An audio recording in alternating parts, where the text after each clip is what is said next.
Dans les couloirs feutrés de l'Élysée, certains dossiers ne voient jamais la lumière du jour. Des enveloppes scellées disparaissent dans des coffres-forts dont seuls quelques hommes possèdent la combinaison. Des conversations téléphoniques s'effacent des registres officiels. Des témoins changent soudainement leur version des faits, comme frappés par une amnésie collective.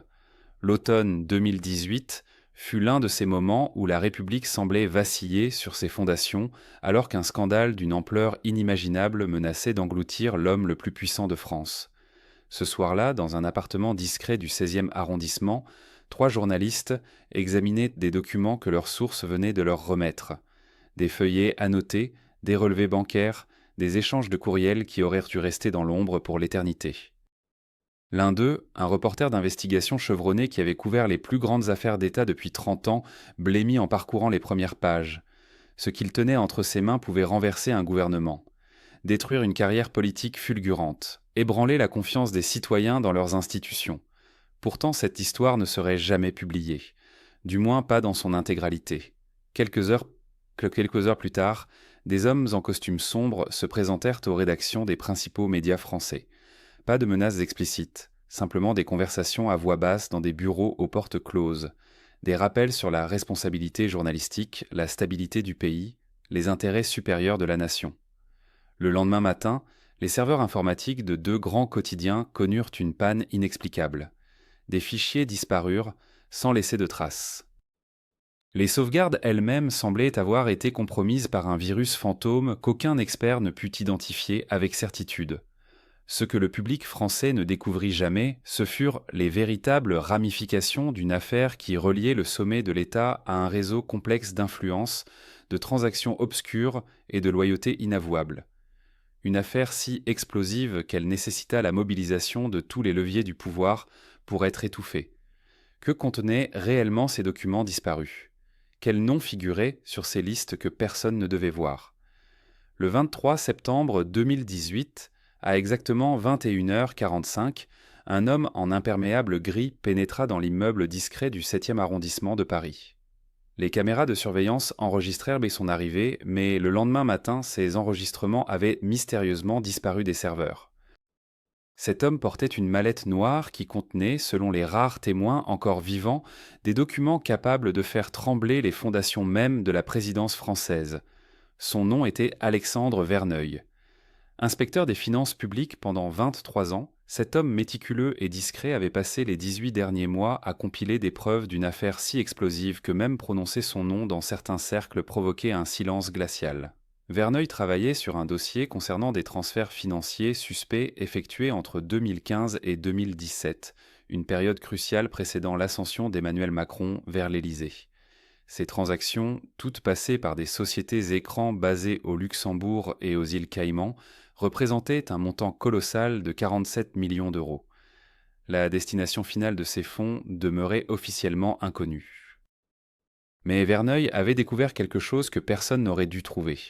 Dans un entrepôt poussiéreux de Nanterre, parmi des milliers de cartons d'archives bancaires destinés à l'incinération, il avait mis la main sur une liasse de relevés datant de février 2016. Ces documents montraient une série de virements effectués depuis une holding luxembourgeoise vers plusieurs comptes appartenant à des sociétés de conseil en communication politique. L'une de ces sociétés avait été créée 3 semaines seulement avant le premier versement, avec un capital social dérisoire de 15 000 euros. Ce qui rendait cette découverte terrifiante n'était pas seulement la somme en jeu, c'était le timing. Les premiers versements coïncidaient exactement avec le lancement du mouvement. En marche, cette formation politique apparut de nulle part, qui allait propulser un ancien ministre de l'économie inconnu du grand public vers la présidence de la République en moins de 12 mois. Une ascension fulgurante que tous les observateurs politiques qualifiaient de miraculeuse, presque surnaturelle. Verneuil n'était pas le premier à suivre cette piste. Avant lui, une journaliste d'investigation nommée Caroline Meignier avait commencé à poser des questions embarrassantes à l'automne 2017. Elle travaillait pour un quotidien indépendant et préparait un long article sur le financement des campagnes électorales. Ses recherches l'avaient menée vers les mêmes sociétés écrans, les mêmes paradis fiscaux. Elle avait même réussi à obtenir un entretien avec un ancien employé de la banque luxembourgeoise qui gérait ces transactions. L'homme, visiblement terrifié, lui avait confié au téléphone qu'il acceptait de parler, mais uniquement en personne, dans un lieu public. Le rendez-vous était fixé au 28 novembre 2017 dans un café de Strasbourg. Caroline Mesnier ne s'y rendit jamais. Le 26 novembre au soir, son corps fut découvert dans son appartement parisien du 11e arrondissement. Les premiers rapports de police parlèrent d'un suicide par overdose médicamenteuse. La jeune femme de 34 ans, mère de 2 enfants, sans aucun antécédent psychiatrique, aurait absorbé une quantité létale de benzodiazépine mélangée chez le clopomane à de l'alcool. L'enquête fut classée en moins de 3 semaines. Ses notes, son ordinateur portable et tous ses dossiers de travail disparurent mystérieusement avant l'arrivée des enquêteurs. Le banquier luxembourgeois qui devait la rencontrer démissionna 2 jours après la mort de Caroline Mesnier. Il quitta l'Europe pour s'installer au Brésil, où il vit aujourd'hui sous un nom d'emprunt dans une fazenda isolée de l'État de Minas Gerais. Les rares personnes qui ont tenté de le contacter se sont heurtées à un mur de silence absolu. Alexandre Verneuil connaissait cette histoire. Il savait qu'il marchait sur un terrain miné où d'autres avant lui avaient laissé leur vie ou leur santé mentale. Pourtant, cet homme austère et dévoué au service public ne pouvait pas fermer les yeux. Il avait prêté serment de protéger l'intégrité des finances de l'État, et ce qu'il avait découvert constituait potentiellement la plus grande fraude électorale de la Ve République. Dans sa mallette noire, ce soir de septembre 2018, Verneuil transportait des copies de tous les documents compromettants. Il se rendait au domicile d'un avocat spécialisé dans les affaires de corruption, maître Philippe Duvernay, un homme réputé pour son intégrité et son courage. Duvernay avait défendu plusieurs lanceurs d'alerte et jouissait d'une protection médiatique qui, pensait Verneuil, pourrait les protéger tous les deux. L'inspecteur des finances monta les 5 étages à pied, évitant l'ascenseur par prudence. Il frappa à la porte du cabinet situé au dernier étage. Personne ne répondit. Après plusieurs tentatives, Verneuil essaya la poignée. La porte s'ouvrit sur un bureau plongé dans l'obscurité. Une odeur étrange flottait dans l'air, mélange de papier brûlé et de produits chimiques. Tous les classeurs avaient été vidés, leur contenu réduit en cendres dans une grande poubelle métallique encore tiède. L'ordinateur de maître Duvernay avait disparu, ne laissant que les câbles arrachés.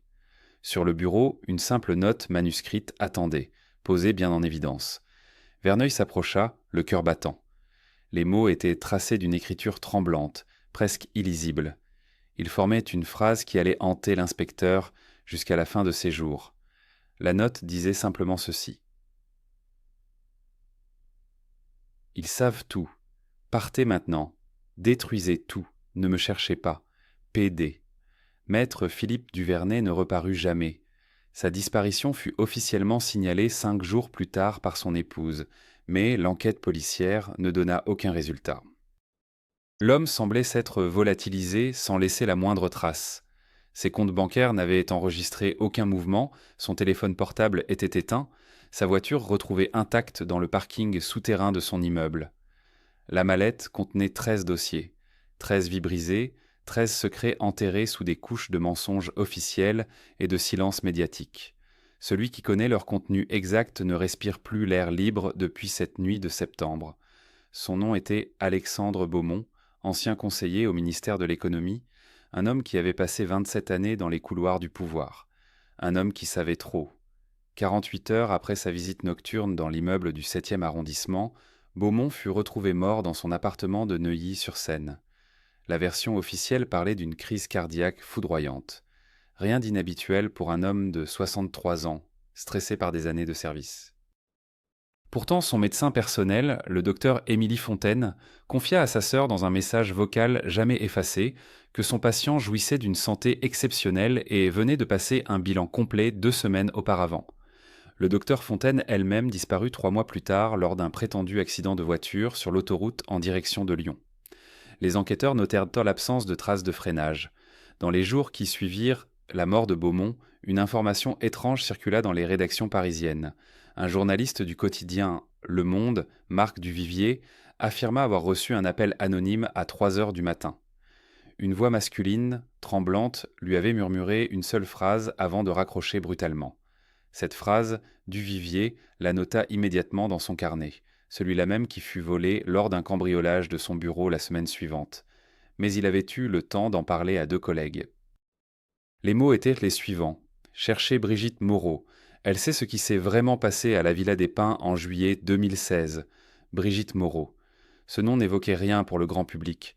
Pourtant, dans les cercles restreints du pouvoir, il résonnait comme un avertissement. Ancienne attachée de presse, elle avait travaillé pour plusieurs ministres avant de se retrouver, de manière inexplicable, écartée de tous les postes importants après l'été 2016. Officiellement, elle avait choisi de se retirer pour raisons personnelles. En réalité, elle vivait recluse dans un petit appartement de Bordeaux, refusant tout contact avec ses anciens collègues, changeant de numéro de téléphone tous les 3 mois. Un journaliste d'investigation indépendant, Thomas Blanchard, réussit à la localiser en novembre 2018. Il frappa à sa porte un mardi après-midi pluvieux. Elle ouvrit, le visage émacié, les yeux cernés. Elle accepta de parler à condition que rien ne soit enregistré. Pendant 2 heures, dans la pénombre de son salon aux volets fermés, elle raconta ce qu'elle avait vu. La Villa des Pins était une propriété privée située sur la Côte d'Azur, utilisée occasionnellement pour des rencontres discrètes entre personnalités politiques et financiers influents. Le 24 juillet 2016, une réunion y fut organisée. Officiellement, aucun registre n'en garde trace. Mais Brigitte Moreau y était chargée de gérer la logistique et d'assurer l'absence totale de fuite médiatique. Elle se souvenait de chaque détail, les 8 hommes présents, les costumes sombres, les verres de whisky et surtout les documents étalés sur la table en acajou. Ces documents concernaient des transferts financiers colossaux, des sommes qui auraient dû transiter par les circuits officiels mais qui avaient emprunté des chemins détournés. Des millions d'euros en provenance de sociétés offshore basées au Luxembourg et aux îles Caïmans. L'argent était destiné à financer une campagne, pas n'importe quelle campagne, celle qui, quelques mois plus tard, allait propulser un jeune ministre inconnu du grand public vers les sommets du pouvoir. Brigitte Moreau précisa à Blanchard qu'elle avait photographié plusieurs pages avec son téléphone, personnel malgré l'interdiction formelle. Elle avait agi par instinct, pressentant que ces images constitueraient un jour sa seule protection. Mais 3 jours après la réunion, son appartement parisien fut visité en son absence. Rien ne fut volé, sauf son téléphone et son ordinateur portable. Un message clair. Elle comprit qu'elle devait disparaître ou se taire. Elle choisit les deux. Thomas Blanchard quitta Bordeaux avec l'espoir de publier un article explosif. Il contacta plusieurs rédactions, mais partout on lui opposa le même refus poli. Trop risqué. Pas assez de preuves tangibles. Des menaces juridiques potentielles. Son enquête resta dans ses tiroirs jusqu'au 18 janvier 2019, date à laquelle il fut renversé par une moto dans une rue tranquille du 11e arrondissement. Le conducteur ne fut jamais retrouvé. Blanchard survécut mais passa 6 mois à l'hôpital, le corps brisé, la mémoire fragmentée. Pendant ce temps, un autre personnage émergea de l'ombre. Un certain Philippe Renard, ancien agent des services de renseignement, retraité depuis 5 ans. Renard avait consacré sa carrière à surveiller les flux financiers suspects et les opérations de déstabilisation. À sa retraite, il continua, par passion ou par obsession, à collecter des informations. Dans son petit bureau encombré de dossiers et de coupures de presse, il avait reconstitué un puzzle troublant. Renard découvrit que les sociétés offshore impliquées dans les transferts financiers mentionnés par Brigitte Moreau partageaient toutes un point commun. Leurs dirigeants nominaux étaient des hommes de paille, mais derrière eux se cachaient 3 banquiers d'affaires de premier plan et un avocat spécialisé dans les montages fiscaux complexes. Cet avocat, Jean-Claude Mercier, possédait un cabinet discret mais extrêmement influent à Genève. Son carnet d'adresses comprenait des chefs d'État, des industriels milliardaires et plusieurs figures politiques françaises de premier plan. Renard tenta de publier ses découvertes sur un blog anonyme. Le site fut piraté et détruit en moins de 24 heures. Ces fichiers informatiques, pourtant protégés par des systèmes de cryptage sophistiqués, furent effacés à distance. Quelqu'un disposait de moyens considérables pour faire taire ces révélations. Renard comprit qu'il ne pourrait pas lutter seul. Il chercha des alliés, mais partout il se heurtait à la peur ou à l'indifférence. Début février 2019, un incident étrange se produisit dans les locaux d'une chaîne de télévision nationale. Une clé USB fut déposée anonymement à l'accueil, adressée au rédacteur en chef. Elle contenait des copies de relevés bancaires, des échanges de courriels cryptés et des photographies floues mais reconnaissables de la réunion à la Villa des Pins. Le rédacteur en chef convoqua une réunion d'urgence. Les journalistes présents parlèrent d'un scoop historique, mais avant que quoi que ce soit ne soit diffusé, la direction générale intervint. Ordre fut donné de détruire la clé USB et d'oublier son contenu. Les menaces juridiques pleuvèrent déjà. Qui avait envoyé cette clé USB et pourquoi disparut-elle si rapidement des circuits officiels? Voilà des questions qui hantent encore ceux qui osent se les poser. 48 heures après sa visite nocturne dans l'immeuble du 7e arrondissement, Alexandre Beaumont traversait la gare de Lyon avec un sac de voyage discret.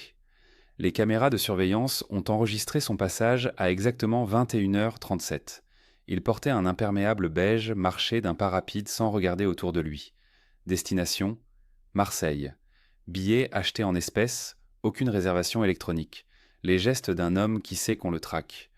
Le train numéro 5843 est arrivé à la gare Saint-Charles le lendemain matin à 6h15. Alexandre Beaumont n'en est jamais descendu. Les agents ferroviaires ont retrouvé son compartiment vide, la fenêtre entr'ouverte malgré la fraîcheur d'octobre. Sur la banquette, son sac de voyage intact. À l'intérieur, des vêtements soigneusement pliés, une trousse de toilette, un roman policier. Aucune trace de la mallette noire. Le rapport officiel de la gendarmerie nationale évoque une chute accidentelle. Un homme fatigué, peut-être désorienté, qui serait sorti dans le couloir pendant la nuit et aurait ouvert une porte de service par erreur. Tragique méprise. 27 ans de carrière impeccable. Aucun antécédent psychiatrique, aucune raison apparente de mettre fin à ses jours. Pourtant, le dossier a été classé en moins de 72 heures. Pas d'autopsie approfondie, pas d'enquête complémentaire. Le corps retrouvé près de Valence présentait des fractures multiples compatibles avec une chute d'un train en mouvement. Affaire close, sauf que 3 personnes ont vu Alexandre Beaumont vivant après l'heure supposée de sa mort. La première est une employée de nettoyage d'un hôtel de Marseille qui certifie avoir enregistré un homme correspondant exactement à son signalement le 28 octobre au matin. Elle se souvient de son regard fatigué, de sa demande inhabituelle de ne pas faire le ménage dans sa chambre pendant son séjour. Elle se souvient surtout de la somme importante en liquide qu'il lui a glissée pour garantir sa discrétion. 2 jours après son témoignage aux autorités, cette femme a perdu son emploi. Motif invoqué: faute professionnelle grave. Elle n'a plus jamais accepté de parler publiquement. La deuxième témoin travaillait dans une boutique de photocopie du Vieux-Port. Elle affirme qu'un client répondant au signalement de Beaumont est venu numériser des centaines de pages de documents le 29 octobre en fin d'après-midi. Il était nerveux, jetait constamment des coups d'œil vers la vitrine. Il a payé 430 € en coupures de 50. Lorsque les enquêteurs sont venus l'interroger, elle a maintenu sa version. 3 semaines plus tard, sa boutique a brûlé dans un incendie d'origine indéterminée. Les archives, bien entendu, ont été entièrement détruites. Le troisième témoin était un chauffeur de taxi qui prétend avoir conduit un homme correspondant à la description de Beaumont depuis le Vieux-Port jusqu'à un quartier résidentiel de la périphérie marseillaise dans la nuit du 29 au 30 octobre. L'adresse exacte: Villa Les Mimosas, chemin des Bastides. Le client aurait transporté une mallette noire qu'il serrait contre lui, comme si elle contenait sa vie entière. Le chauffeur se rappelle avoir trouvé étrange que ce voyageur demande à être déposé 200 mètres avant la destination finale, préférant parcourir le reste du trajet à pied. Ce témoin n'a jamais été officiellement entendu. Son véhicule a été percuté par un camion sans plaque d'immatriculation 2 mois plus tard sur l'autoroute du Soleil. Le conducteur du poids lourd n'a jamais été identifié. La Villa Les Mimosas appartenait à un certain Vincent Mercier, ancien directeur de cabinet au ministère de l'Économie entre 2007 et 2012. Un homme discret qui avait pris sa retraite anticipée à 52 ans pour des raisons de santé non précisées. Ses voisins le décrivaient comme quelqu'un de réservé, presque invisible, qui recevait rarement des visiteurs. La maison était protégée par un système de sécurité sophistiqué, inhabituel pour ce quartier tranquille. Les stores restaient constamment fermés. Un jardin négligé, aucune vie sociale apparente. Le 4 novembre, soit 5 jours après la visite présumée de Beaumont, Vincent Mercier a été retrouvé mort dans son garage. Asphyxie au monoxyde de carbone. Le moteur de sa voiture tournait, les portes étaient closes. Nouveau suicide aux yeux des autorités. Nouveau dossier classé avec une rapidité déconcertante. Pourtant, les relevés de son compte bancaire montrent un retrait massif de 23 000 € en liquide le 30 octobre, le lendemain de la visite supposée. L'argent n'a jamais été retrouvé lors de la perquisition. Plus troublant encore, l'analyse des communications téléphoniques de Vincent Mercier révèle un appel de 47 minutes vers un numéro crypté la veille de sa mort. Ce numéro correspond à une ligne sécurisée utilisée par les services de renseignement. Un appel passé à 3 heures du matin. Durée inhabituelle pour une conversation anodine. Le contenu de cet échange n'a jamais été divulgué. Classé secret défense, selon les documents officiels. Pourquoi un retraité discret aurait-il besoin de contacter les services secrets en pleine nuit, quelques heures avant sa mort présumée? Dans la villa perquisitionnée, les enquêteurs n'ont trouvé aucun document compromettant, aucune trace de la mallette noire. Mais ils ont découvert quelque chose d'inhabituel dans le bureau de Mercier. Une photocopieuse professionnelle de haute capacité, du type utilisé pour traiter des volumes importants de documents.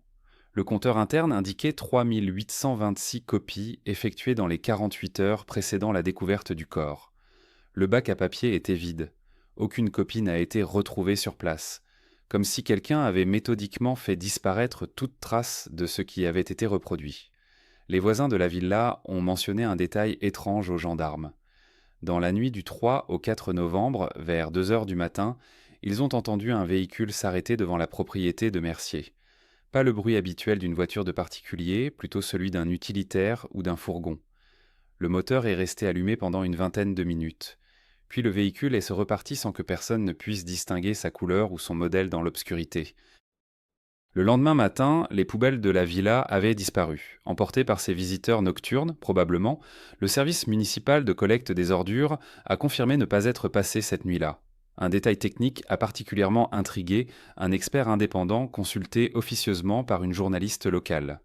Les caméras de surveillance de la villa, pourtant réputées pour leur qualité, ont mystérieusement cessé de fonctionner entre le 2 et le 4 novembre. Panne technique selon le rapport officiel. Mais l'expert a examiné les enregistrements disponibles et note une coupure trop nette, trop précise. Le système a été désactivé par quelqu'un qui connaissait parfaitement son fonctionnement. Un professionnel. Les dernières images montrent Vincent Mercier seul dans sa cuisine le 2 novembre à 22h18. Les suivantes le montrent déjà mort dans son garage, filmé par les équipes de secours le 4 novembre au matin. Ntsaspoto.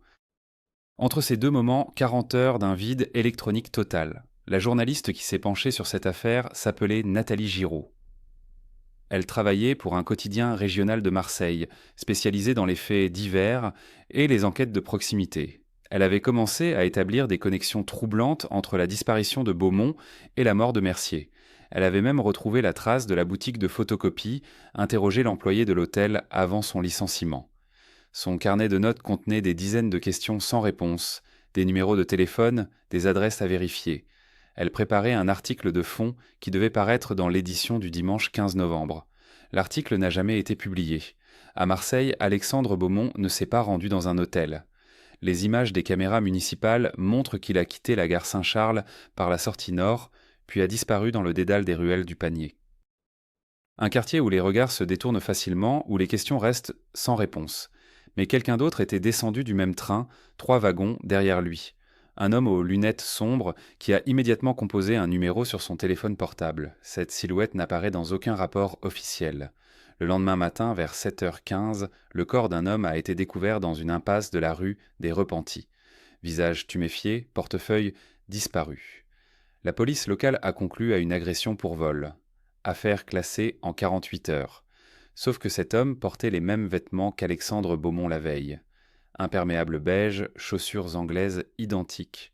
Le médecin légiste qui a effectué l'autopsie, le docteur Arnaud Ferreira, a noté dans son rapport des traces de violence inhabituelles pour un simple vol de rue.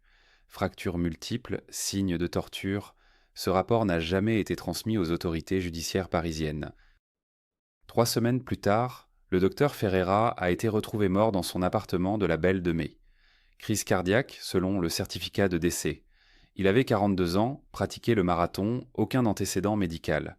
Sa femme a déclaré aux voisins qu'il semblait nerveux les derniers jours, qu'il parlait de documents qu'il devait absolument transmettre à quelqu'un. Ces documents n'ont jamais été retrouvés. L'appartement avait été minutieusement fouillé, mais rien n'avait été volé. Les tiroirs ouverts, les dossiers éparpillés, une scène trop parfaite pour être accidentelle. À Paris, pendant ce temps, un silence pesant s'était installé autour de l'affaire. Les journalistes qui avaient commencé à poser des questions ont soudainement reçu des consignes de leur rédaction. Passer à autre chose. Pas de vague. L'un d'eux, Julien Mercier du Canard enchaîné, a confié à un collègue qu'il avait reçu un appel anonyme. Une voix calme lui suggérant de penser à sa famille, à sa carrière, aux conséquences de certaines révélations. Mercier a cessé toute investigation. Il refuse encore aujourd'hui d'en parler. Mais il restait un témoin. Une personne que personne n'avait prise au sérieux. Madame Claudine Berger, concierge de l'immeuble du 7e arrondissement où Beaumont s'était rendu cette nuit-là. Elle avait vu des choses que sa fonction rendait invisibles aux yeux des puissants. Dans son carnet personnel, elle notait tout. Les allées et venues, les visites inhabituelles, les voitures stationnées trop longtemps. Une habitude développée pendant 40 ans de surveillance discrète. Son carnet contenait des noms, des heures précises, des numéros de plaques d'immatriculation. Le 23 avril, 2 hommes en costume sont venus la voir. Ils se sont présentés comme des agents de la préfecture, vérification de routine. Ils voulaient reconsulter les registres de l'immeuble.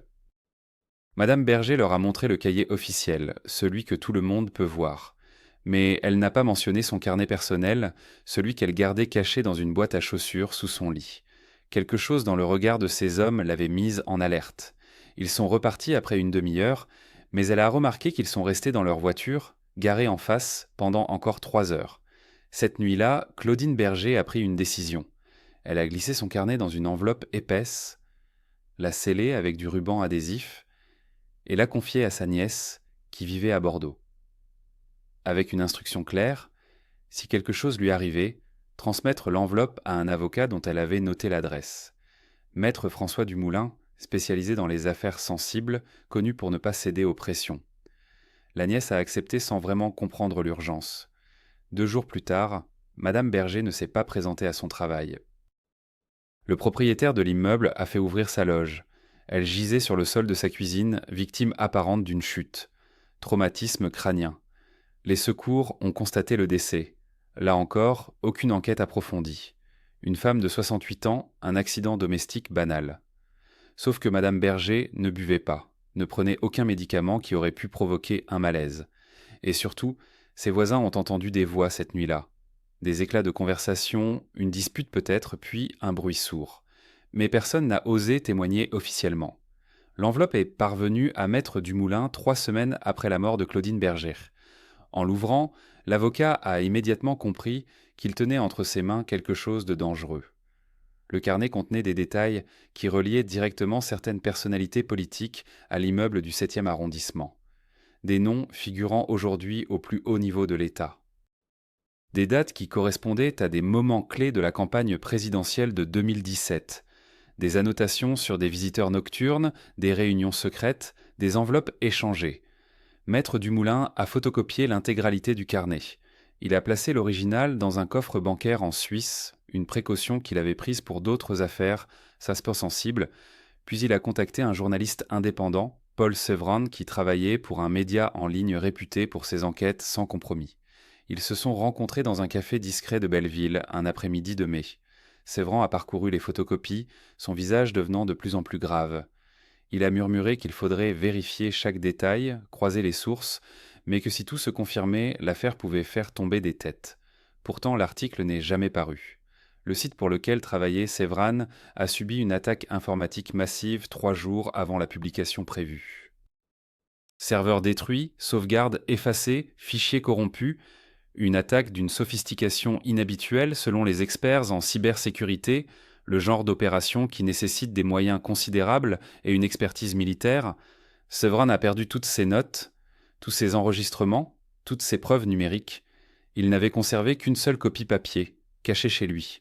Mais lorsqu'il est rentré ce soir-là, son appartement avait été cambriolé. Seule cette copie avait disparu. Cette silhouette aux lunettes sombres n'était pas seule. Les archives retrouvées bien plus tard dans les serveurs de la préfecture des Bouches-du-Rhône révèlent un détail troublant.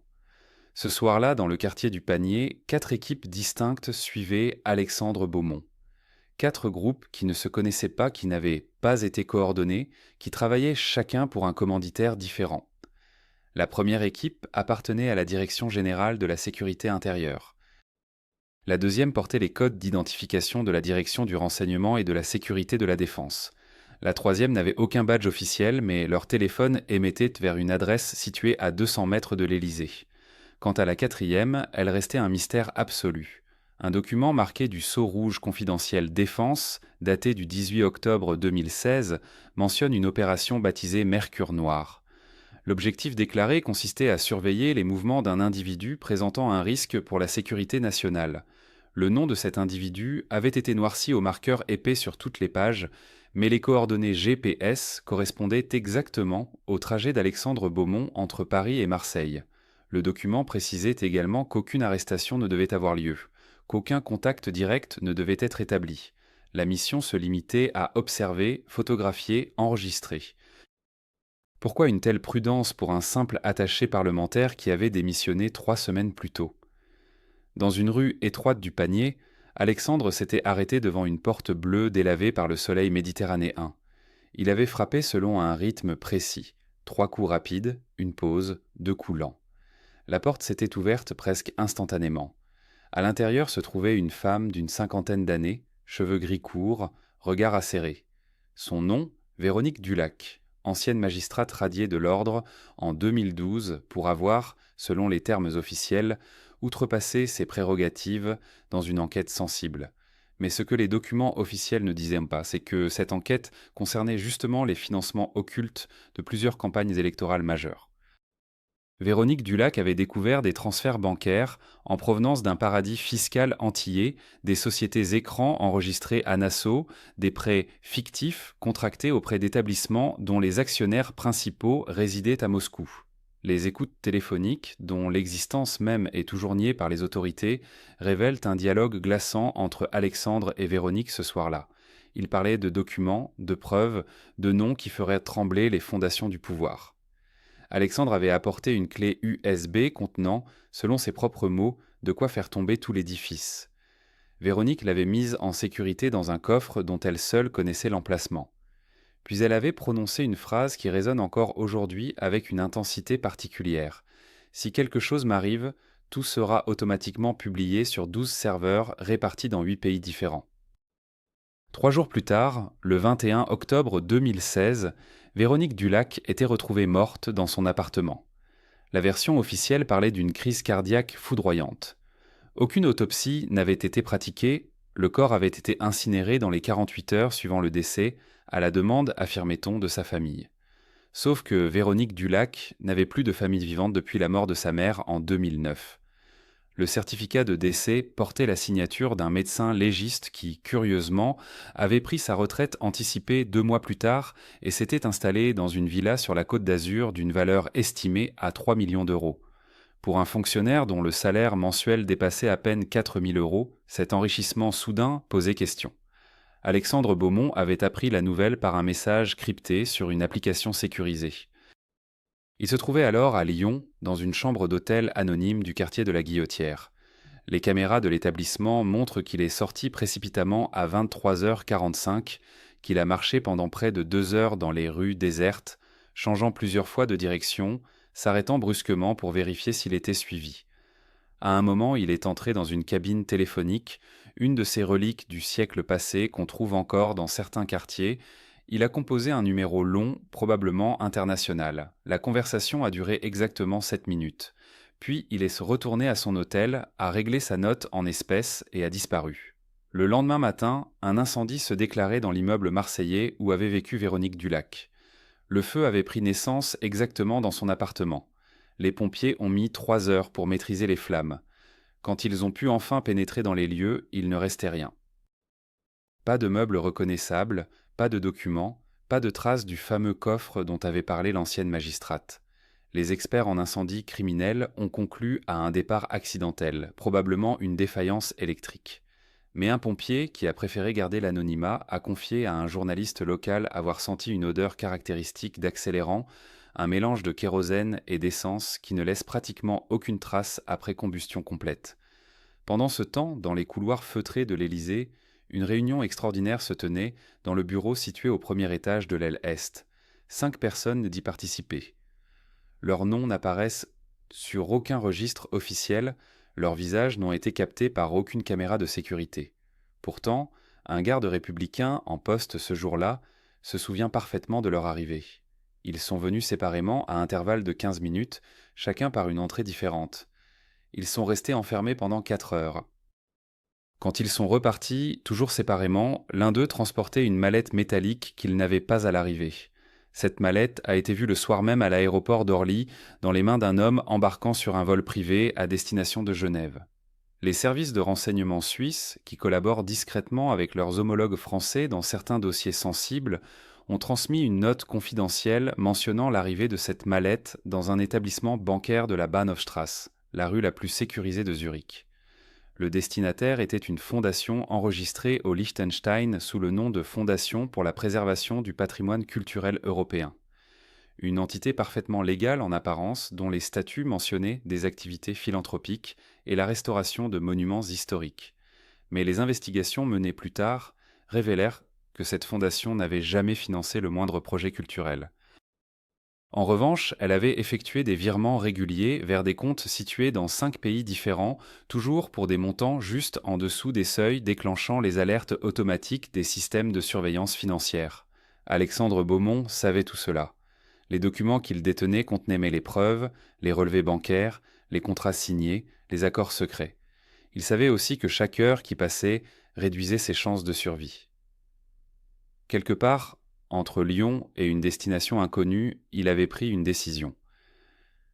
Une décision qui allait transformer cette affaire d'un simple scandale financier en quelque chose de bien plus vaste, quelque chose qui toucherait au fondement même du système politique français. La deuxième équipe travaillait pour une structure bien plus opaque, officiellement enregistrée à Luxembourg sous le nom de Stratégie Conseil Europe.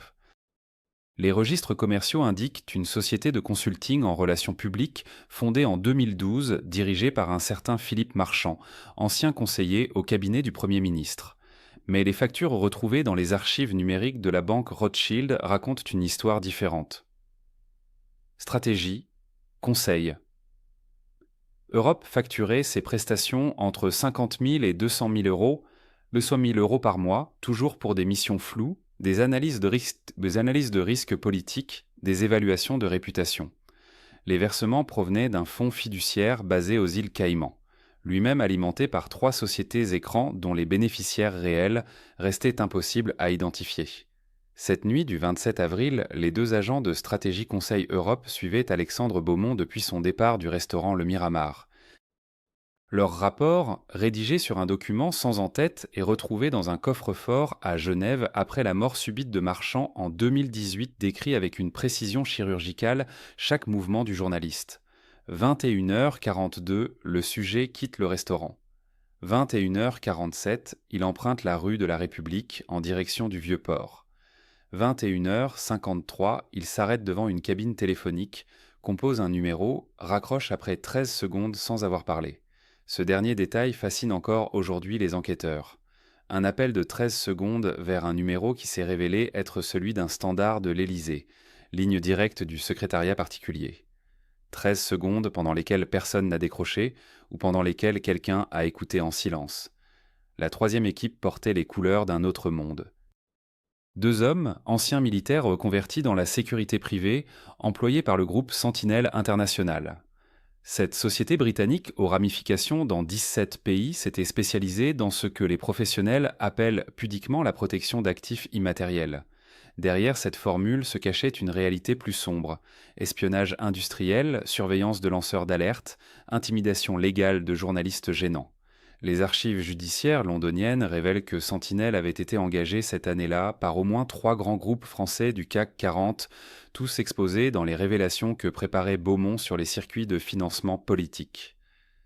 Ces 2 agents ne se contenteront pas d'observer. Leur mission incluait ce que leur manuel interne appelait des mesures d'influence dissuasives. Intimidation, menaces voilées, accidents arrangés. Puis il y avait la 4e équipe, celle dont personne ne parle jamais officiellement.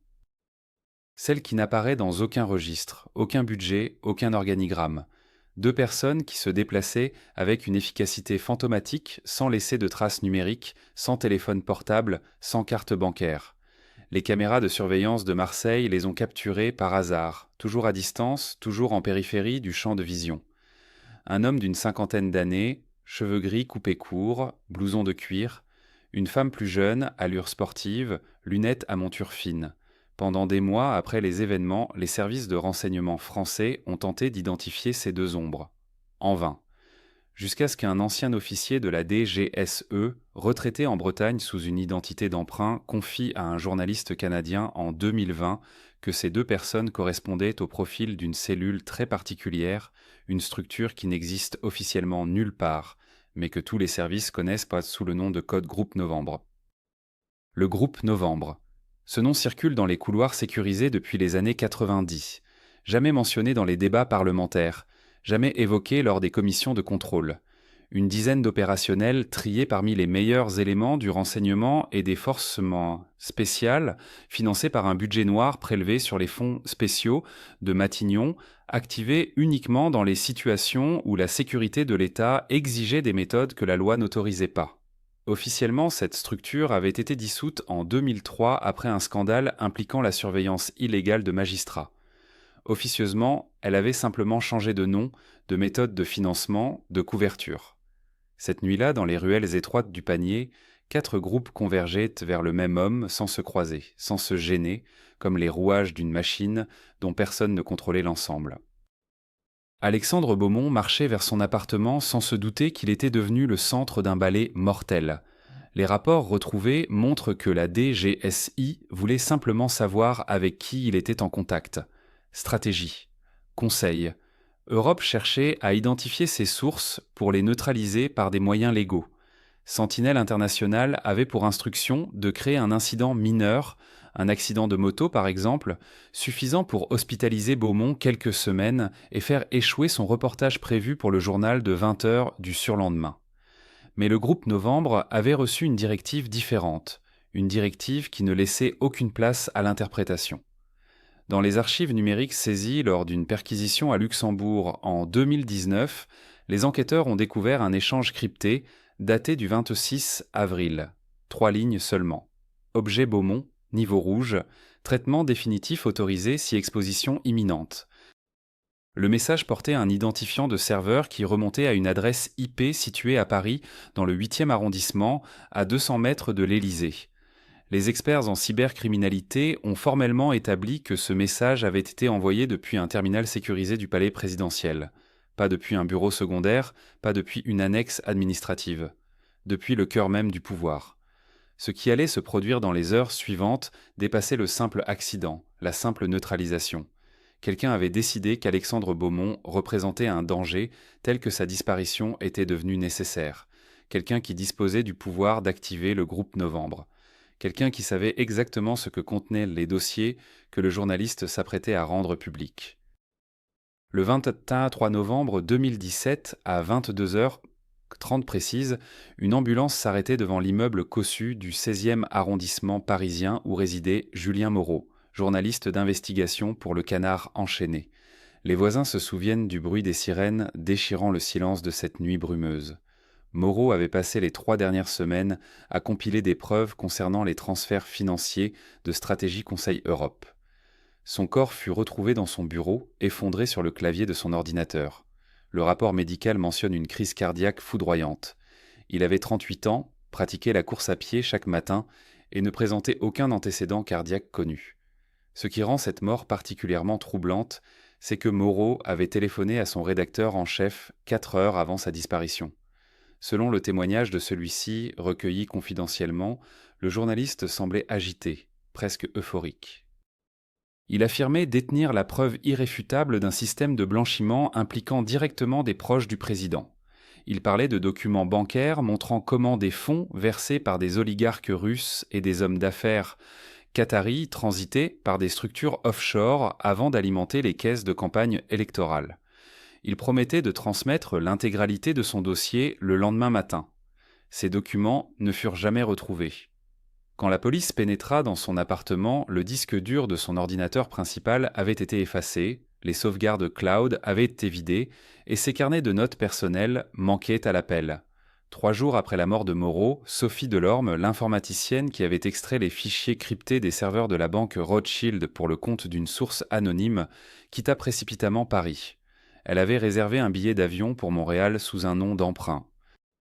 Ses proches racontent qu'elle paraissait terrifiée, qu'elle prétendait être surveillée en permanence, qu'elle avait remarqué la même voiture garée en face de chez elle pendant plusieurs nuits consécutives. Elle confia à sa sœur, lors d'un dernier coup de téléphone, depuis l'aéroport, qu'elle avait découvert quelque chose d'encore plus grave que les manipulations financières. Elle parlait d'une liste, une liste de noms, qui mettait en lumière un réseau de protection s'étendant bien au-delà du cercle présidentiel. Elle promit de reprendre contact dès son arrivée au Canada. Son vol atterrit normalement à Montréal le 28 novembre 2017. Mais Sophie Delorme ne passa jamais les contrôles de l'immigration. Les caméras de surveillance de l'aéroport la montrent embarquant à Paris, puis plus rien. Aucune image d'elle ne figure sur les enregistrements de l'aéroport canadien, comme si elle s'était volatilisée en plein vol. Les autorités canadiennes ouvrirent une enquête pour disparition inquiétante. Les résultats ne furent jamais rendus publics. Un rapport d'interne de la Gendarmerie royale du Canada, obtenu par des sources proches du dossier, mentionne toutefois un détail étrange. 2 hommes correspondant à la description d'agents des services de renseignement français avaient été repérés dans le même vol que Sophie Delorme. Ils voyageaient avec des passeports diplomatiques. Interrogés à leur arrivée, ils affirmèrent être en mission officielle, sans lien avec la disparue. Les autorités canadiennes ne poussèrent pas plus loin leurs investigations. La pression diplomatique exercée par Paris fut suffisamment intense pour classer rapidement l'affaire. Pendant ce temps, à Luxembourg, Philippe Marchand, le directeur officiel de Stratégie Conseil Europe, vivait ses derniers jours d'homme libre. Il avait compris que les murs se refermaient autour de lui. Les enquêteurs luxembourgeois, agissant sur commission rogatoire internationale, commençaient à s'intéresser de trop près aux opérations financières de sa société. Marchand savait qu'il ne pouvait compter sur personne pour le protéger. Il avait été l'instrument, l'exécutant docile, mais aussi le témoin de trop. Le 15 décembre 2017, il tenta de négocier sa sécurité contre des révélations complètes. Il prit contact avec un avocat spécialisé dans les affaires de corruption internationale basé à Bruxelles. Lors de leur première rencontre, enregistrée discrètement par l'avocat lui-même, Marchand affirma posséder des copies de tous les contrats signés depuis 2012, ainsi que des enregistrements audio de conversations impliquant des ministres en exercice, des membres de cabinets ministériels et des conseillers de l'Élysée.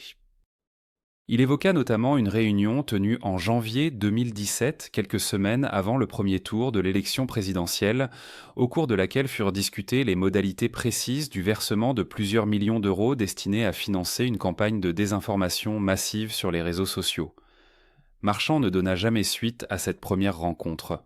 Le 18 décembre, alors qu'il devait retrouver son avocat pour remettre l'intégralité des documents promis, il ne se présenta pas au rendez-vous. Son téléphone portable était éteint. Son appartement à Luxembourgville semblait avoir été quitté dans la précipitation. Des vêtements jonchaient le sol, une valise à moitié faite traînait dans la chambre, et la porte d'entrée était restée entr'ouverte. Les voisins affirmèrent avoir entendu des éclats de voix dans la nuit, puis plus rien. Philippe Marchand ne fut jamais retrouvé. Aucune trace bancaire, aucun déplacement enregistré, aucune communication. Une disparition aussi nette qu'inexplicable.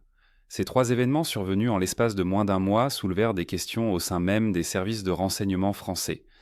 Un officier de la Direction générale de la sécurité intérieure, aujourd'hui retraité et s'exprimant sous couvert d'anonymat, admit que ces coïncidences avaient attiré l'attention des analystes. Mais toute investigation fut rapidement stoppée. Un ordre venu d'en haut interdit formellement de poursuivre les recherches. Le message était clair. Certaines vérités devaient rester enfouies. Certains scandales ne devaient jamais éclater au grand jour. Le système de protection mis en place autour du président fonctionnait à merveille. Chaque témoin potentiel disparaissait avant de pouvoir parler. Chaque preuve s'évaporait avant d'atteindre les tribunaux. Et pendant ce temps, Emmanuel Macron continuait d'incarner l'image du président irréprochable, du réformateur courageux, de l'homme providentiel venu sauver la France. Mais l'histoire ne s'arrêtait pas là. La fin d'une enquête commence toujours par l'effacement des dernières traces. Le 29 novembre 2017, soit 6 jours après la mort de Julien Moreau, un incendie ravageait les locaux d'un petit cabinet d'expertise comptable situé rue de Turenne, dans le 3e arrondissement. Personne ne prêta grande attention à ce sinistre nocturne, classé rapidement comme incident électrique. Pourtant, ce cabinet appartenait à Marc Duverger, cet expert comptable discret qui avait fourni à Moreau les premiers éléments compromettants sur les flux financiers de Stratégie Conseil Europe. Les pompiers découvrirent son corps carbonisé près d'un coffre-fort ouvert et vide. Les archives complètes de ces audits avait disparu dans les flammes. L'inspecteur Gérard Fontaine, qui suivait officieusement le dossier Moreau malgré les pressions hiérarchiques, comprit immédiatement que le temps jouait contre lui. Pendant 48 heures, il multiplia les copies de tous les documents encore en sa possession, confiant des enveloppes scellées à 3 personnes différentes avec instruction de les transmettre à la presse en cas de disparition suspecte. Sa paranoïa n'était pas excessive. Le 2 décembre au matin, en arrivant à son bureau, Fontaine trouva sa supérieure directe, la commissaire Valérie Arnaud, l'attendant avec 2 hommes en costume sombre qu'elle présenta comme membres de la Direction générale de la sécurité intérieure. L'entretien dura 20 minutes. Fontaine en ressortit pâle, les mains tremblantes, et déposa le lendemain une demande de retraite anticipée. Il avait 52 ans. Mais le maillage de protection tissé autour de cette affaire présentait une faille inattendue. Caroline Verdier, l'ancienne assistante parlementaire devenue témoin fantôme, avait confié avant sa disparition une clé USB à son frère jumeau, Mathieu, professeur d'histoire dans un lycée de province. Mathieu ignorait totalement le contenu de cette clé que Caroline lui avait remise lors d'un déjeuner familial en septembre 2017, accompagnée de cette phrase sibylline « Si quelque chose m'arrive, donne ceci à un journaliste en qui tu as confiance ». Mathieu avait ri nerveusement, croyant à une plaisanterie de mauvais goût. Quand sa sœur disparut officiellement le 15 octobre, il garda le silence pendant des semaines, paralysé par la peur. Ce ne fut qu'en janvier 2018, en lisant dans la presse un entrefilé sur le suicide du journaliste Moreau, que les pièces du puzzle s'assemblèrent dans son esprit. Le contenu de cette clé USB aurait suffi à déclencher une crise politique majeure.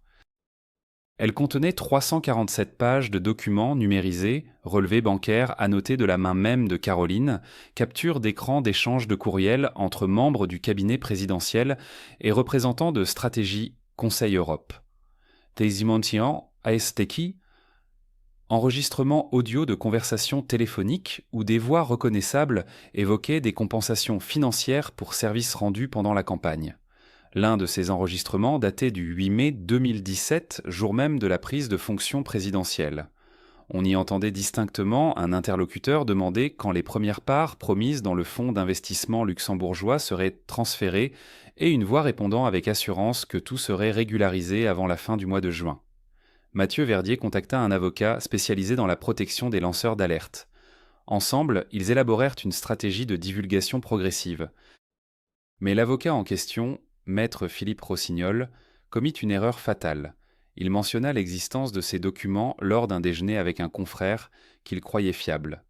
Le 14 février 2018, Rossignol fut victime d'un accident de voiture sur l'autoroute entre Paris et Lyon. Le rapport de gendarmerie évoqua une perte de contrôle inexpliquée sur chaussée sèche. Mathieu Verdier, informé du décès, prit une décision radicale. Il quitta la France pour la Belgique, emportant avec lui 3 copies de la clé USB et laissant derrière lui sa vie, son métier, sa famille. Pendant ce temps, dans les cercles du pouvoir, une étrange chorégraphie se déployait.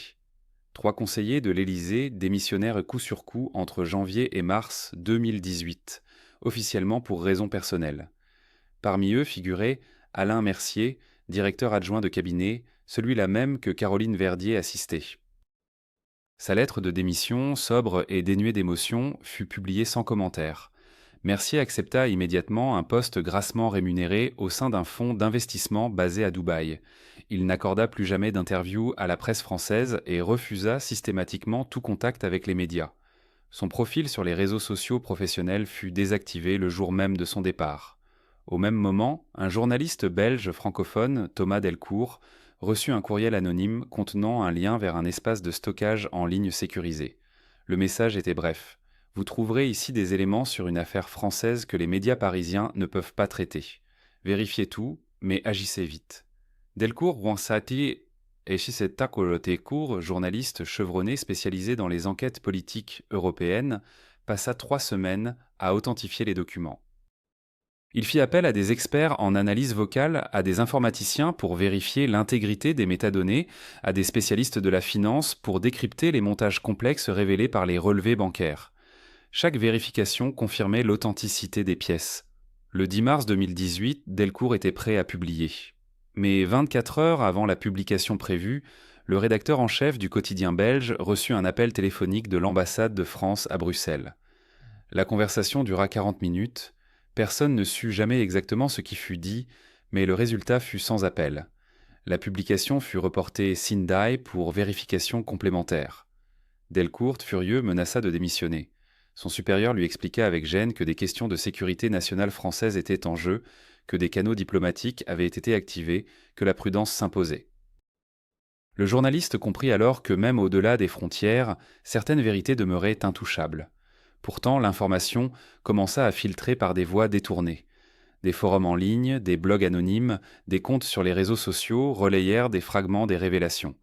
Sans validation par les médias traditionnels, ces informations furent rapidement cataloguées comme théories du complot, fake news, délire complotiste. Les algorithmes des grandes plateformes réduisirent leur visibilité. Les vérificateurs professionnels de faits publièrent des articles démontant les rumeurs sans jamais avoir eu accès aux documents originaux.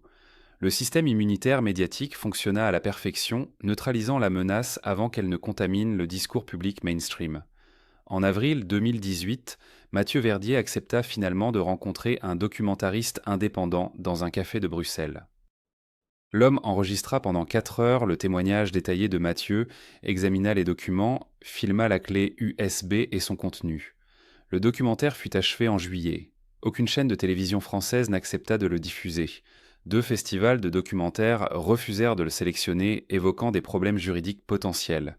Le film fut finalement mis en ligne sur une plateforme indépendante où il accumula quelques milliers de vues avant d'être retiré suite à une plainte pour diffamation, déposée par un cabinet d'avocats parisiens représentant Stratégie Conseil Europe. Aujourd'hui, les protagonistes de cette histoire ont tous disparu de la scène publique. Julien Moreau repose au cimetière de Montparnasse sous une sobre pierre tombale. Marc Duverger n'existe plus que dans les registres d'état civil. Caroline Verdier demeure portée disparue, son dossier classé sans suite. Son frère Mathieu vit quelque part en Europe sous une identité différente. L'inspecteur Fontaine a pris sa retraite anticipée et refuse tout contact. Les documents qu'il avait dispersés pour se protéger n'ont jamais refait surface, probablement récupérés ou détruits. Quant aux conseillers présidentiels impliqués, ils poursuivent des carrières lucratives loin des projecteurs, protégés par le silence complice d'un système qui préfère l'amnésie à la vérité. Les archives de Stratégie Conseil Europe furent transférées dans un pays où les obligations de transparence sont minimales. La société elle-même changea de nom en 2019, se restructurant sous une nouvelle identité juridique. Ses dirigeants continuent de conseiller les puissants, d'organiser des campagnes, de tisser leur réseau d'influence. Personne ne fut inquiété, aucune enquête officielle ne fut diligentée, aucun juge ne souleva le voile d'opacité recouvrant ces transactions. Le scandale qui aurait pu ébranler un pouvoir s'évanouit comme brume au soleil levant, ne laissant derrière lui que quelques murmures vite étouffés et des questions sans réponse. Dans les salons du pouvoir, on rit parfois de ces théories farfelues, de ces conspirationnistes qui voient des complots partout. Mais ceux qui savent vraiment, ceux qui ont vu les documents, entendu les témoignages, croisé les regards fuyants, gardent au fond d'eux-mêmes cette certitude glaçante. La vérité existe, enfouie sous des strates de démentis et de mensonges officiels, attendant peut-être le jour où quelqu'un aura le courage de la déterrer définitivement. Le feu qui consuma les archives de Marc Duverger cette nuit-là ne fut que le premier maillon d'une chaîne de disparitions méthodiques. Durant les semaines qui suivirent, 3 autres lieux stratégiques connurent des incidents troublants. Un serveur informatique hébergeant les communications cryptées d'un cercle d'affairistes parisiens fut victime d'une panne inexpliquée, entraînant l'effacement irréversible de milliers de courriels. Une cave d'avocats dans le 16e arrondissement, où dormaient tarés des contrats confidentiels, fut inondée suite à une rupture de canalisation que personne ne put jamais expliquer. Enfin, un gardien d'immeuble fut retrouvé inconscient près d'un local technique, incapable de se souvenir de ce qui s'était passé durant les 4 heures précédentes. Chaque incident, pris isolément, ressemblait à un malheureux hasard, mais leur succession formait un motif trop précis pour être accidentel. Quelqu'un effaçait systématiquement les preuves d'un réseau qui avait failli faire tomber l'homme le plus puissant de France. Les journalistes, qui avaient en frôlé la vérité, furent mutés ou changèrent brusquement de sujet. Les témoins potentiels se turent, intimidés ou convaincus que leur silence valait mieux que leur vie. Le dossier Benetti-Moreau se referma sans jamais avoir été véritablement ouvert aux yeux du public. Aujourd'hui, il ne reste de cette affaire que des fragments dispersés, des murmures dans les couloirs du pouvoir, des regards échangés lors de dîners privés. L'homme qui aurait pu tout révéler gît dans un cimetière de banlieue, son nom déjà oublié par la plupart. La femme qui cherchait vengeance a disparu quelque part, en Amérique du Sud, selon certaines rumeurs, ou peut-être plus près qu'on ne l'imagine. Les documents qui auraient très pu renverser un président demeurent introuvables, peut-être détruits, peut-être conservés quelque part comme assurance ultime par ceux qui savent leur valeur. La vérité définitive restera probablement classifiée pour les décennies à venir. Les archives officielles ne livreront leurs secrets que lorsque les acteurs principaux auront quitté ce monde, si jamais elles les livrent. Mais l'histoire ne meurt jamais complètement. Elle attend simplement le bon moment pour ressurgir. Nous espérons que cette enquête vous a captivé autant qu'elle nous a fascinés. Si vous souhaitez découvrir d'autres vérités cachées, d'autres scandales étouffés, abonnez-vous à notre chaîne. N'hésitez pas à nous soutenir en mettant un like et surtout, partagez votre avis dans les commentaires. Que pensez-vous de cette affaire ? Croyez-vous que la vérité finira par éclater ? Votre voix compte.